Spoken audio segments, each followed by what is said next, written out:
大家好啊！今日要同大家講下呢個新出嘅大有5395多功能充電器啊。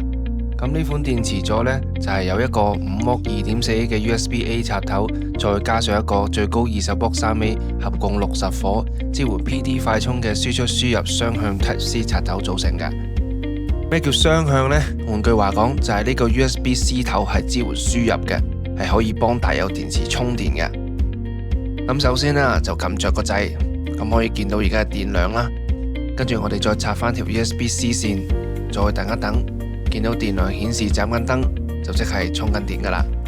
咁充電嘅速度呢，大概就係等於一個黑充左右啦。5A 電嚟計，大概要充2個鐘左右。咁但係體積細咁多，又可以用 USB 插，其實真係幾方便噶。